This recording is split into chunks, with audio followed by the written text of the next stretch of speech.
بہت مختصر سی کھجوریں تھی، لیکن سب کے صدقے پر، سب کے چندے پر اس کا چندہ ملا کر کے رکھا گیا۔ پوچھا گیا یا رسول اللہ سب کا ایک ایک جگہ رکھا اور اس کا سب پر پھیلا دیا؟ حضور نے فرمایا اس بڑھیا کا اخلاص اتنا ہے کہ اس کے صدقے میں اللہ نے سب کا قبول کر لیا ہے۔ بات کوانٹیٹی کی نہیں ہے، کوالٹی کی ہے۔ بات کوالٹی کی ہے۔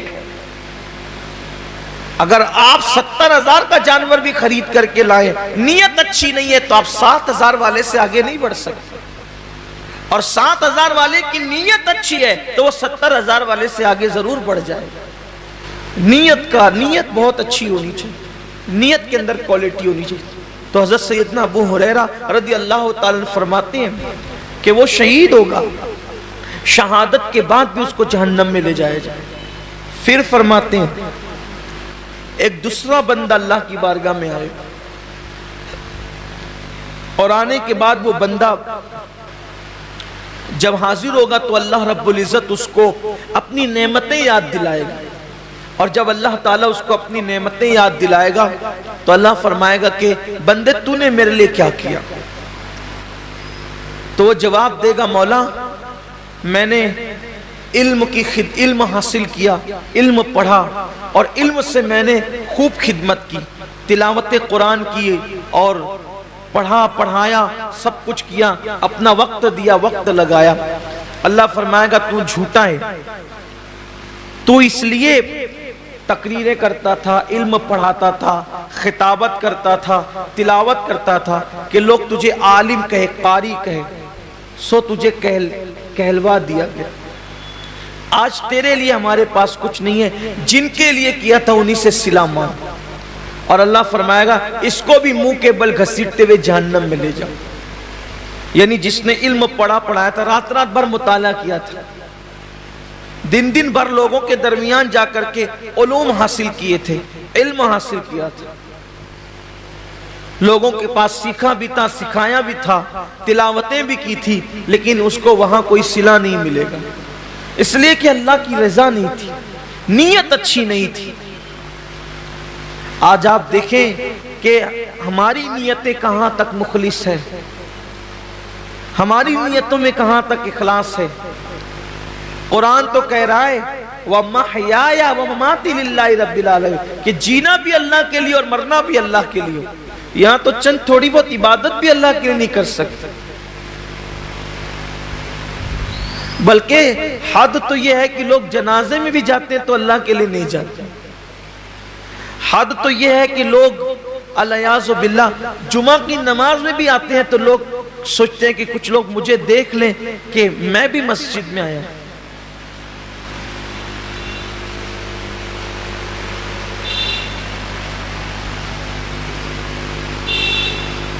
میں بھی عیدگاہ میں آیا ہوں، میں بھی حج کے لیے جا رہا ہوں، میں بھی عمرہ کے لیے جا رہا ہوں، قربانی میں بھی کر رہا ہوں، روزے میں بھی رکھ رہا ہوں، وظیفے میں بھی پڑھ رہا ہوں۔ سوچو کتنا بڑا سودا، کتنی گھٹیا قیمت پہ لوگ بیچ رہے ہیں۔ عبادت اللہ کی ہے، صلہ انسان سے لینا ہے، اور انسان کی اوقات کیا ہے کہ انسان کسی انسان کو صلہ دے سکے۔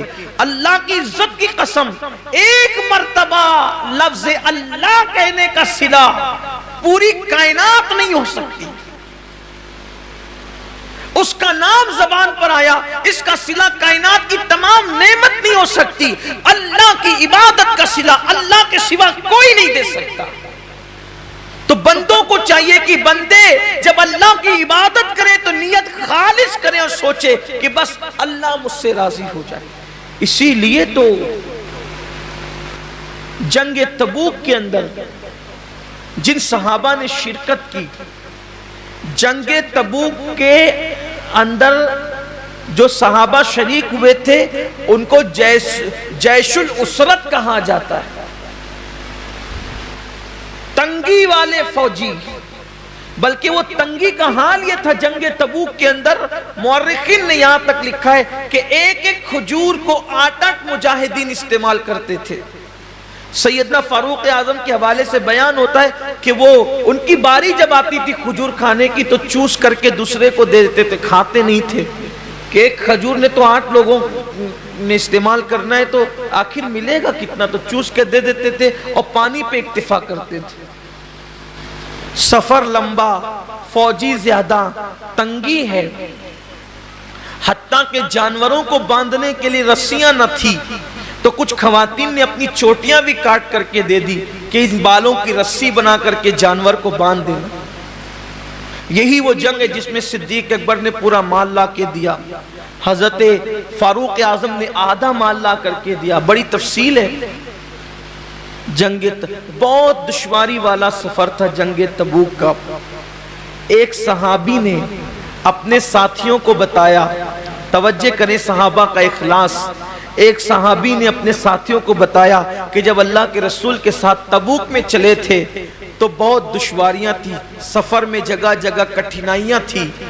یہ تو ان کی زبان سے نکل گیا سفر تبوک کی مشکلات، لیکن اسی بتانے پر پوری زندگی روتے تھے کہ میں نے کیوں بتایا، سفر تبوک کی مشکلات کیوں بتایا، سفر تبوک کی تکلیفیں کیوں بتایا، سفر تبوک کی مصیبتیں کیوں بتایا۔ لوگ کہتے ہیں آپ نے لوگوں کی ترغیب کے لیے بتا دیا کہ ہم نے اتنی مصیبتیں اٹھائی سفر تبوک میں تاکہ لوگوں کو بھی جذبہ پیدا ہو کہ وہ دین کی راہ میں تکلیفیں اٹھائیں۔ فرماتے ہیں میں اس پر ڈرتا ہوں کہ میں نے جو سفر تبوک کی تکلیفیں بتائی ہے اللہ مجھ سے ناراض ہو کر کے میرا وہ سفر رد نہ کر دے اور اس کا اجر اللہ تعالیٰ ضائع نہ کر دے۔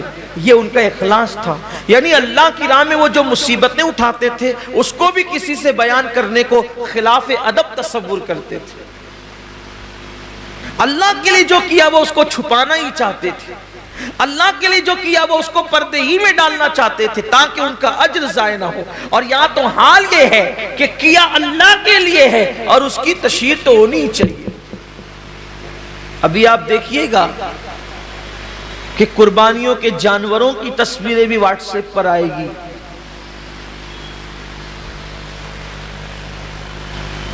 قربانیاں بھی واٹس ایپ پر آئے گی، بچڑوں کا گھمانا پھرانا بھی واٹس ایپ پر آئے گا، بکروں کی تشہیر بھی واٹس ایپ پر آئے گی۔ کیا فکر ہے لوگوں کی، کیا چاہتے ہیں لوگ؟ کیا اللہ کا دیا ہوا صلہ کم ہے جو بندوں سے صلہ چاہتے ہیں؟ کیا اللہ کی دی ہوئی نعمت کم ہے جو بندوں سے صلہ چاہتے ہیں؟ ارے بندہ کیا دے گا صلہ، اور بندہ اگر کسی کو دے بھی تو اپنی اوقات کے مطابق دے گا، اللہ کسی کو صلہ دے تو اپنی شان کے مطابق عطا فرمائے۔ تو جس نے اپنی شان کے مطابق دینا ہے صلہ اس سے لینا ہے، تو لوگوں کو چاہیے کہ وہ اللہ کی رضا کے لیے کریں۔ تو وہ جو علم والا بندہ ہے اللہ فرمائے گا کہ تو نے میرے لیے نہیں کیا بلکہ عالم کہلانے کے لیے کیا، علم والا کہلانے کے لیے کیا، خطیب کہلانے کے لیے کیا، ادیب کہلانے کے لیے کیا۔ ارشاد ہوگا اس کو بھی منہ کے بل گھسیٹتے ہوئے جہنم میں لے جاؤ۔ حضرت سیدنا ابو ہریرہ فرماتے ہیں تیسرے بندے کو لایا جائے گا، جب وہ تیسرا بندہ آئے گا تو وہ تیسرا بندہ اللہ فرمائے گا میں نے تجھے نعمتیں دی تھی بندے، بتا تو نے کیا کیا، اے بندے تو نے کیا کیا، میں نے تجھے نعمتیں دی تھی۔ وہ عرض کرے گا مولا تو نے جو مجھے دولت دی تھی میں نے خوب لٹایا تیری راہ میں۔ اللہ فرمائے گا تو جھوٹا ہے، تو اس لیے دولت خرچ کرتا تھا، پیسے نکال نکال کر دیتا تھا کہ لوگ تجھے سخی کہیں، سو میں نے تجھے کہلوا دیا، آج تیرے لیے میرے پاس کچھ نہیں۔ جن لوگوں کے لیے تو نے یہ کام کیا تھا جا کے صلہ ان سے لے لے، اور اس کو بھی منہ کے بل گھسیٹتے ہوئے جہنم میں ڈالا جائے۔ یہ حدیث جب بھی پڑھی جاتی تھی سیدنا ابو ہریرہ جب بھی پڑھتے تھے تو اتنا روتے تھے ایسا لگتا تھا جیسے کہیں روتے روتے ان کی جان نہ نکل جائے، روتے روتے ان کی روح نہ پرواز ہو جائے۔ لوگ دعائیں کرتے تھے کہ کاش ابو ہریرہ چپ ہو جائیں کہ پہلے 3 لوگوں کا حساب ہوگا اور تینوں کے پاس کتنے بڑے بڑے اعمال ہوگے، ایک کے پاس شہادت، دوسرے کے پاس علم، تیسرے کے پاس سخاوت، لیکن اللہ تعالیٰ تینوں کو جہنم میں داخل فرمائے گا صرف اس وجہ سے کہ انہوں نے یہ کام اللہ کے لیے نہیں کیا تھا۔ آج کتنا اللہ کے لیے ہو رہا ہے دیکھ لیں آپ، حج کو دیکھ لیں، زکوٰۃ کو دیکھ لیں، قربانی کو دیکھ لیں، صدقات کو دیکھ لیں، مسجدیں بنانے کو دیکھ لیں، مدرسے بنانے کو دیکھ لیں، آپ دیکھ لیں